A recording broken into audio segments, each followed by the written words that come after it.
우리가 예배를 드릴 때 왜 나 사진 찍지 마? 선교사들이 가끔 그렇게 말하죠. 천사가 와서 말해도 마음이 고난 사람은 그냥 절대로 저들은 늘 그렇게 많이 말했어요. 여러분 소중한 모임에 힘들게 오셨는데 옆에 분들 보시면서 미소를 좀 나눕시다. 반갑습니다. 팬데믹 때문에 말은 하지 말으셔도 그냥 서로 미소시고 오늘 본문에 나오는 세 종류의 사람들이 있습니다. 사람들과 거기는 뭐하고 세 종류의 인격체들입니다. 첫째 뿌리의 인격체들은 우리들이라고 말하는 이 글을 기록한 사도 요한과 전도사입니다. 두 번째 뿌리의 인격체들이 있습니다. 너희들에게로라고 하는 이 서신을 대하는 리더들, 그 당시에 흔들거리고 박해받고 고난당하면서 그런데 안팎으로 이단 사상, 밖으로 핍박으로 왔다 갔다 하는 너희들을 위한 사람. 세 번째 인격체는 인격체라고 말하기는 좀 죄송스러울 정도로 여기 사도 바울이 하나님 아버지 그리고 자신이신 아들 예수 그리스도 이 세 인격체가 이 본문에 나옵니다. 여기 우리들이라는 고백을 하는 요한의 마음속에는 우리들이 누구냐 그러면 그리스도를 증언하기 위해서 보고 귀로 들었고 예수 그리스도를 손으로 만지기까지 했던, 그래서 사도들을 말하기를 이 참 생명의 말씀을 우리는 눈으로 보았고 귀로 들었고 그 다음에 룩게 주목하여 보았고 그리고 손으로 만졌다 하는 확실성에 대한 흔들림 없는 신앙을 고백하는 사람입니다. 첫 번째로 말씀드리고 싶은 것은 신앙 공동체에 있어서 우리 모든 목회자들이나 하나님의 종들은 신앙 공동체라고 하는 말이 무색할 정도로 우리의 관심이 생명의 말씀이신 예수 그리스도를 혹여나 떠나서 다른 마음을 갖고 있거나 또는 사적인 그런 거 말고 우리들이라고 말할 때 이 생명의 말씀에 관하여는 분명히 들었고 보았고 주목했고 그리고 손으로 만졌다. 비록 그 가운데에 배반도 있었고 실망도 있었지만 돌아선 후에 그들은 확실한 이 생명의 복음을 증언했던 것입니다. 두 번째의 부류의 사람들, 이것은 너희들인데 우리들이라고 하는 복음의 주체자와 복음을 들어야 될 너희들을 하나로 묶는 단어가 있습니다. 목사와 교인들을 묶는 단어, 교회와 교회 밖에 있는 사람들을 묶어야 되는 단어, 그것은 생명에 관한 말씀, 이 생명입니다. 사실 너와 나라는 이 간격은 우리가 세상 사는 동안은 항상 있습니다.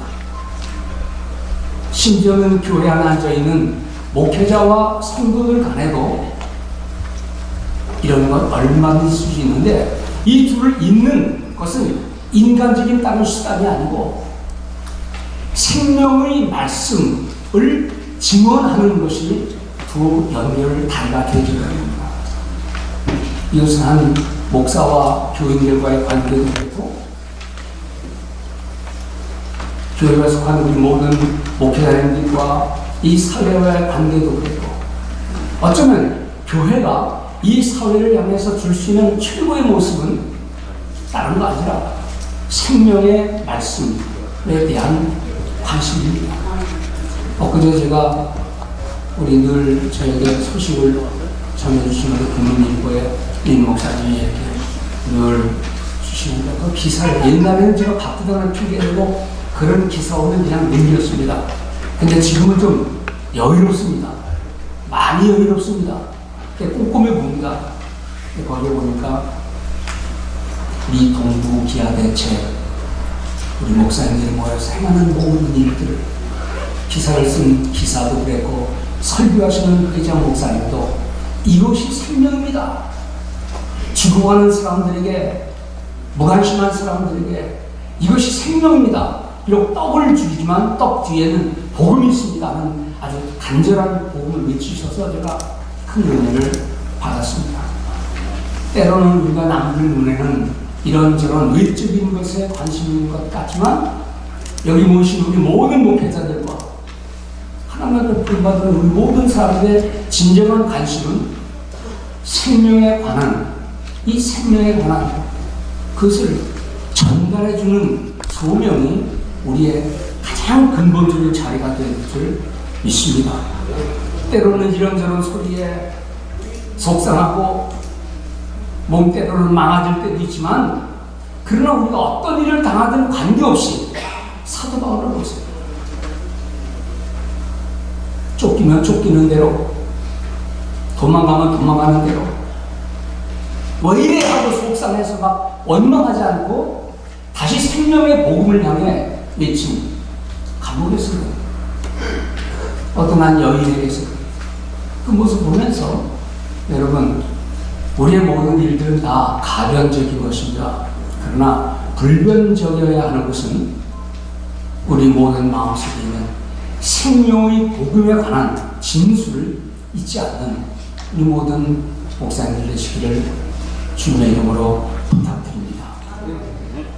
그런데 이 복음이 여기 있는 말씀이 그래요. 이 영원한 생명을 너희에게 전하노니 전한다. 이것이 누군가에게 전달될 때에 오는 그 모든 수호, 올까 안 올까 의심하는 나약한 마음 관계없이 이것이 전도라는 이름으로 선교라는 이름으로 이웃에게 모든 지역에 선포될 때에 얼마나 감사합니다. 오늘 우리 김인구 목사님 끈질기게 전도, 선교, 선포 평소에도 그랬는데 평소에 하신 그대로 하시더라고요. 제가 정말 감동 먹었습니다. 그러면 아직 뭘 계속 또 하나 끝까지 하시더라고요.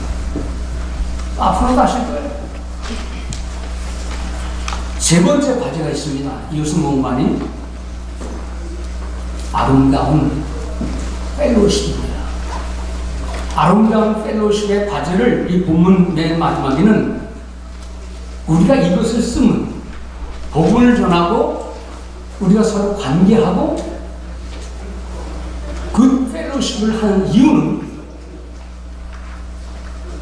여기에서 영어 중에 make our joy complete 우리의 기쁨을 완성하게 하려 한다. 우리의 기쁨이 완성되지 못한다면 뭔가 조금 어려움이 있는 거죠. 오늘 그럼에도 불구하고 우리의 목회에 우리 모든 목회자의 진정한 관심은 그 펠로십 좋은 친교를 통한 아름다운 교제를 통해서 우리 모두의 기쁨이 넘치는 그런 모습이 있기를 바랍니다. 우리들 가운데 있어야 하는 이 세 번째 과제 같은 문제입니다. 사람들은 모이면 힘이 나고 신나고 내가 알지 못하는 누군 뭔가를 이분이 알고 있고 내가 가진 약점이 이분에게는 강점이 되고 하니 많은 걸 배워야 되는데 실제로 사람들을 모이면 좀 갈등도 하고 나누기도 하는 모습을 종종 봅니다. 사실 한 분 한 분은 다 좋은 것 같은데 모이면 이상한 일이 일어나는 것이 인간이 오죽하면 어느 신학자가 책 제목을 Moral Man and Immoral Society, 한 개인은 참 도덕적이고 양심적인 것처럼 보이는데 그 사람들이 모이면 희한한 일이 벌어집니다. 살인이라는 것은 그렇게 쉬운 건 아닙니다. 많은 사람들이 모인 곳에서 사실은 양보하고 섬기고 이해하고 존중해야 되는데 일단 뭔가가 끼면 문제가 많다는 사실을 우리가 잘 압니다. 여러분들이 아시다시피 분주한 생활하다가 이제 좀 조용하게 책도 읽고 글도 쓰고 또 후회스러운 일들도 느껴보고 하면서도 혼자 하고 싶은 게 참 많으니까 너무 행복한데 또 한편으로는 이런 것도 나눠야지. 슬픔도 나누고 당한 것도 나누고 우리가 대비할 건 또 대비하고 또 나눕니다. 나누면서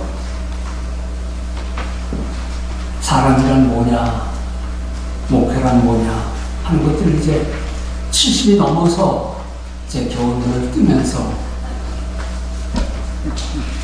그러나 이제 그 나이에 되면 또 은퇴를 해야 되니까 여러 가지 아쉬운 마음이 많죠.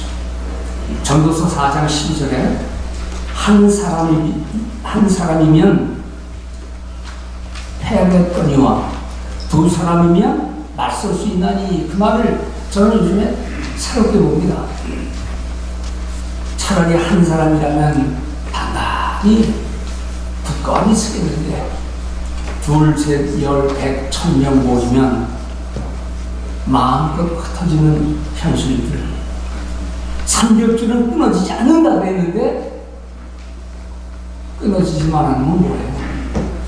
그 질긴 삼겹줄 가지고 자기 주장이나 시커하고 한다면 그 삼겹줄은 무슨 의미가 있을까? 학교에 있을 때 오래된 일입니다. 학생들이 총회만 되면 자기들이 요구사항을 총회에 가서 막 소리질러서 관철해 보려고 교수들은 학생들을 총회 못 가게 합니다. 그리고 가면은 학점, 점수 낮춰줍니다. 근데 학생들이 막 끼로 몰려서 가야 됩니다. 소리를 지르면 뭐 어떻게 해요? 워닝만 줬더니죠. 어느 날 학생들이 총회 장소에 지방에서 하는데 핵심 임원들이 다 내려갔어요.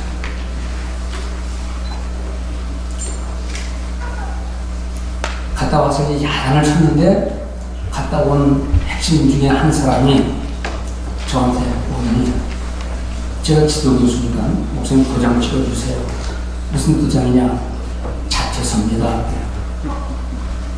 너 가서 슈크를 어딜 봤다 했는데 왜 자퇴해? 그랬더니 암수를 안 해요. 큰 실망을 하는 것 같아요. 그래, 네 뜻대로 해라. 그리고 도장을 찍었습니다. 그리고 이제 얘기를 했습니다. 뭘 봤냐? 말 안 해요. 그때 저녁 때 돼가지고 걔를 들고 식당에 가서 밥 먹자. 밥 먹으면서 여전히 얘기를 했습니다. 야, 너 대단하다. 그 한 번 꼴 보고 네가 신학생 자격을 스스로 박탈하고 목사가 되기 싫다고 말했으니 네가 본 사람이 대단한 사람이구나. 알고 보니까 자기 담임 목사님이 나와서 소리 지르고 손가락질하고 막 떠드는 걸 보고 그 장면을 보고 충격받아가지고 난 저를 내는 목사님 된다 하고 잔소리를 한 거예요. 그래서 밥 먹으면서 이랬습니다. 용기가 대단하다. 나도 때로는 말이야, 교수 때려치고 싶을 때가 많아. 그래서 나 조금 있으면 선교질 할 거야. 선교질은 이 꼴 저 꼴 안 보고 내가 주는 대로 잘 할 거 아니야. 그러는 와중에 우리 방재원 목사님께서 문 목사 미국 가자. 그래서 제가 나갔습니다. 근데 제가 이제 그때 가서 얘기했습니다. 야, 너는 참 용기 있다. 근데 얼마나 많은 사람들이 그런 용기 없는 줄 알아? 근데 내 얘기 한번 들어봐. 그 자리에 한 반, 3분의 1 이상은 장로님일 거야. 그 장로님들은 해마다 그 꼴을 봐. 그래도 그 보면서도 와, 참 목사님들 하나님 대하듯이 천사 대하듯이 섬기는 거 보면 나는 거기에 감동받아. 너는 딱 한 번 보고 목사 때려 치려고 그랬지만 그 장로님들 마음속에는 뭐가 들어있겠니?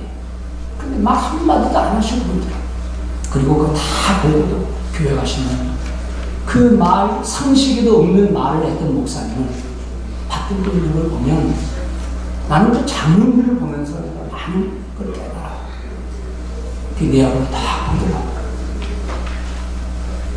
결국 밥 다 먹기 전에 목사님 교수님 하고 있습니다. 자퇴서를 다시 저한테 주어서 그리고 신학 마치고 지금 목회를 잘하고 있습니다.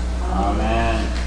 누가복음 9장에 보면 예수님께서 사마리아에서 이제 예루살렘으로 고난의 모든 걸 이제 말씀 마지막 단계를 마치려고 사마리아를 통해서 예루살렘으로 가려고 그러는데 사마리아에 사는 사람들이 못 간다고 막았습니다. 그럼 우리 신학 공부한 사람들은 왜 사마리아 사람들이 예수를 막았는지를 너무나 잘 압니다. 먼 고대부터 사마리아 사람들이 이방인들과 피를 쏟고 저것들은 비록 유대이지만은 저건 별쪽이다 해서 막았습니다. 그 사람들 할 수 없이 저 그리스도산에다가 제단 쌓고 예루살렘 가야 되냐? 우리 여기서 예배드리겠다고 두 분들은 나누었습니다. 그래서 제자들이 이대로 가려고 그러니까 못 간다. 그때 여러분들 누가복음 9장에 보면 야고보와 요한이 이렇게 말합니다. 주님, 하늘에서 우리가 기도해가지고 불을 내려서 저놈들 다 불살로 죽일까요? 그렇게 하게 할까요? 우리 성경에는 그냥 단순히 예수께서 그를 보고 뿌리서 가라사대라고 했어요. 뿌리서 가라사대. 근데 어떤 사본을 냈어요. 이렇게 말했어요. 그 성경에 나옵니다. 고대 사본이 이르시되 너희는 무슨 정신으로 그런 말 하느냐? 그랬어요. 이것을 다시 풀어놓으면 너희들 제정신으로 그런 말을 해? 그 다음에 나오는 것은 인자는 사람의 생명을 멸망시키려고 온 것이 아니라 구원하러 왔노라 라고 말씀했어요. 그리고는 가자. 그리고 다른 길로 비행이 돌아서 내려가셨습니다. 대체로 사람들 사이에도 목회자 사이에도 뭐 말할 것 없이 모든 응안들에게 이런 종류의 사람이 있습니다.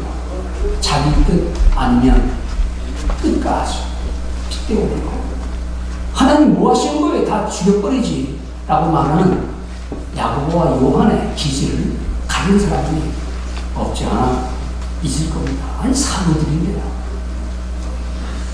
여기 나오는 우리 너희를 하나로 묶는 공동체라고 하는 이 공동체를 연결하는 것은 자기 성질이 아니라 하나님의 거룩한 뜻인 줄 믿습니다. 우리의 사귐은 아버지와 그의 아들 예수 그리스도와 더불어 누립니다. 우리의 사귐은 우리끼리가 아니고 편이 아니고 우리의 사귐의 마땅한 근거는 아버지와 아들과 함께 with Father, with His Son Jesus Christ 라고 말씀했어요. 뭐 다 신학 공부하신 분들이니까 신학적인 용어 가운데 페리크레시스라는 게 있습니다. 페리크레시스. 이거를 영어로 하면 mutual being, mutual love, 상호 연결, 상호 사랑, 상호. 우리가 삼일체 공부할 때 하나님이란 존재는 뭐냐, 예수의 그 아들이라는 존재는 뭐냐, 성령은 뭐냐 그럴 때 그걸 우리가 한 분 한 분 얘기할 때는 본체론적 ontological argument, ontological 본체.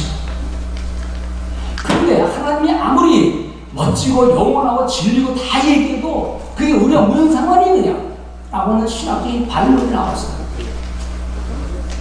그때 신학자들은 아버지와 아들이 둘이서 사이 좋은 게 아니라 사실은 그분이 이 세상을 구원하러 오신, 내려보내신 분이고 내려오신 분이다. 이 세상의 구원, 인간과 관계됐다라고 하는 이런 페리콜레시스라는 것은 상호, 서로 연결되고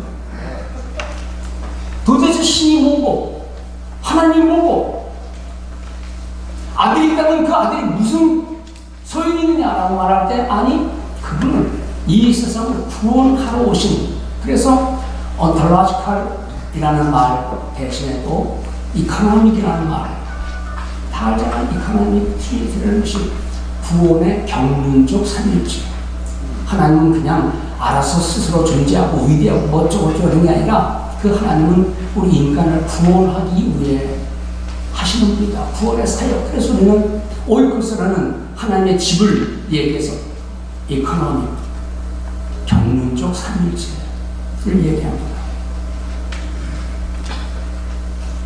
인간의 구원과 관계없는 하나님의 존재란 우리들에게는 세상에서 말하는 신, 괴물 같은 존재들이지만 우리 인생을 사랑하고 구원하시는 하나님의 뜻을 발견하는 그 하나님의 존재는 우리가 구원받고 이 구원을 또 알게 하고 나눠주는 역할을 하는 주인분들이라는 의미에서 우리는 삼일체를 그냥 ontological하게만 얘기하지 않고 economic하게 구원의 경륜을 얘기한다 말씀입니다.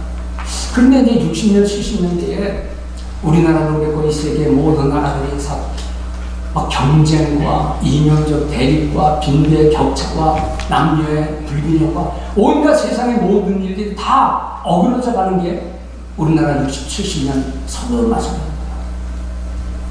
근데 현대 신학자들은 이 하나님과 하나님 아버지와 아들과 성령이 하나 돼서 서로 교류하는 것처럼 도대체 교회란 뭐냐? 신앙이란 뭐냐? 신자들은 이 세상과 무슨 관계를 갖느냐? 그럴 때 그들이 만드는 용어가 소셜 트리니티라는 말을 씁니다. 이것은 사회적 삼일체가 아니라 엄밀히 말하면 관계적 삼일체다. 신자가 이 사회와 관계해야 할 그건 뭐냐? 교회가 이 사회와 관계할 것은 뭐냐? 라는 신학자들의 외침이 막 퍼져가지고 70, 80년대에 신학서적을 보면 좀 약간 과격한 사람들인지 모르지만 신앙의 모습을 그런 식으로 강조하려고 애를 쓴 것을 우리는 잘 압니다. 우리가 상상할 수 없을 정도로 세상 사람들은 교회를 신뢰하지 않습니다. 인문학 책을 많이 보고 서로 나누는 강의를 제가 하고 대화를 하고는 교회 다니는 사람들조차도 그런 경향이 너무 많은 거예요. 목회를 그만두고 이런저런 사람들 많이 만납니다. 대화를 합니다. 제 눈이 확확 떠지는 거예요. 내가 우물 안에 사람과 한다고 10번 떠들기네 왔다 갔다 했는데 내가 돌아보니까 이게 아니로구나. 오늘 생각을 많이 하면서 요즘 목회자들과 함께 모여서 그런 얘기를 많이 합니다. 신앙에 대한 올바른 이해, 우리의 든든한 신앙. 그런데 이 사회는 여러분들은 알긴 알지만 다 썩어가고 무너져가고 침식돼 오는 수많은 일들, 월드컵에 대한 기사가 막 뜨는 그런 때에 제가 엊그제 뉴욕일보를 보니까 뉴욕일보에 일면 기사에 있습니다. 제가 정확한 제목은 잊어버렸지만 지구적 재앙이 닥친다.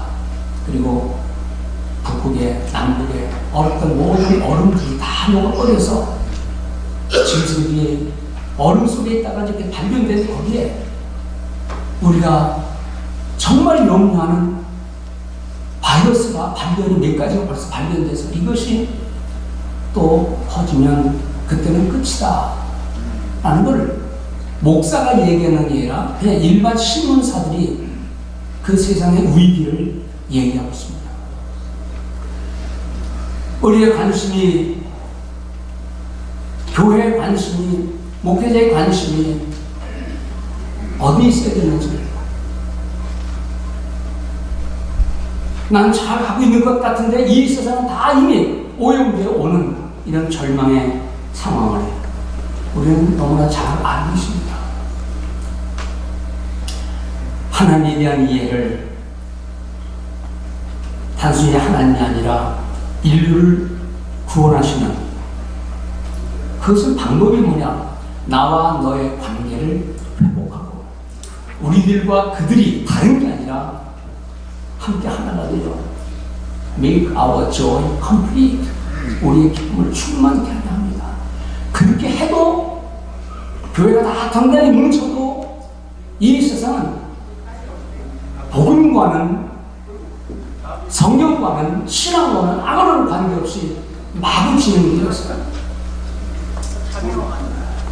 목회자들과 성경과 할 때 그럽니다. 목사님, 도대체 이 성경이 언제 쓰여진 겁니까?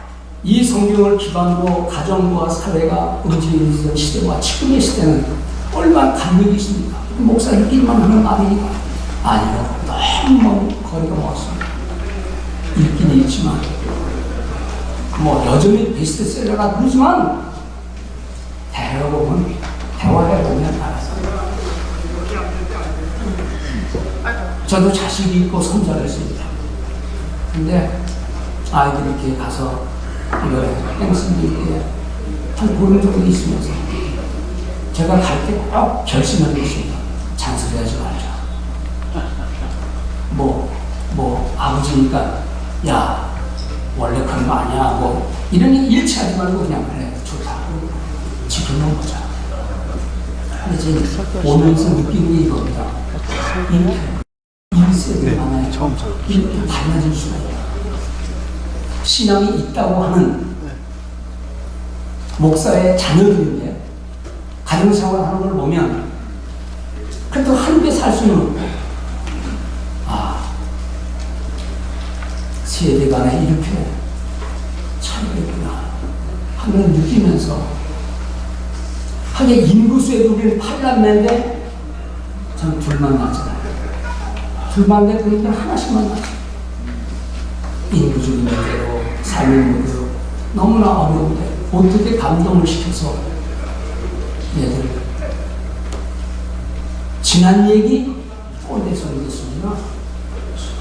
나이 드신 목사님들 한마디 하면 그냥 듣긴 듣지만 옛날 얘기 실제로 현대적이지 않은 거예요.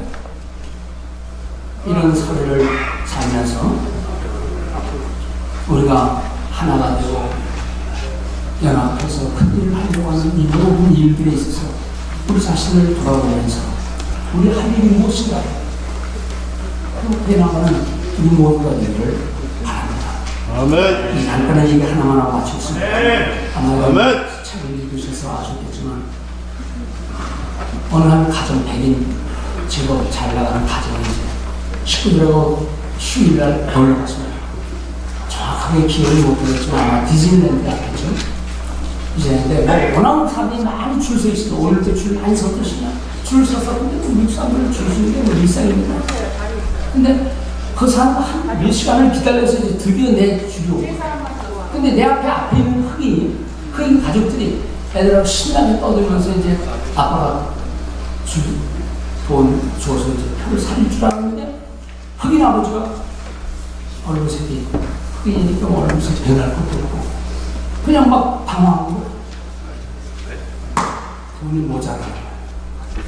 그러니까 뒤에 줄 선 사람들이 계속 지켜보고 있습니다. 빨리빨리 들어가야 되는데 이 사람이 그거 맞고서 주머니 뒤지니까 뒤에 섰던 백인이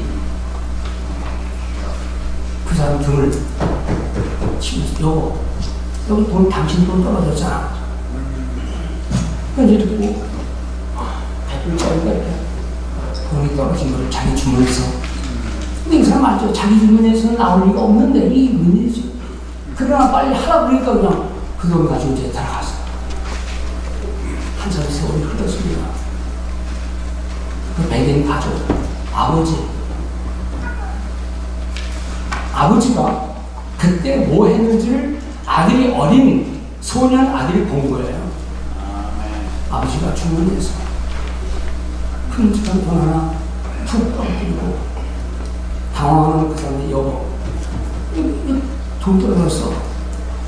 그걸 보면서 그때는 그 아들이 왜 아버지가 그렇게 말했나 그렇게 했나 그걸 알지 못했는데 아버지가 돌아가시고 그 크리스찬 가정입니다.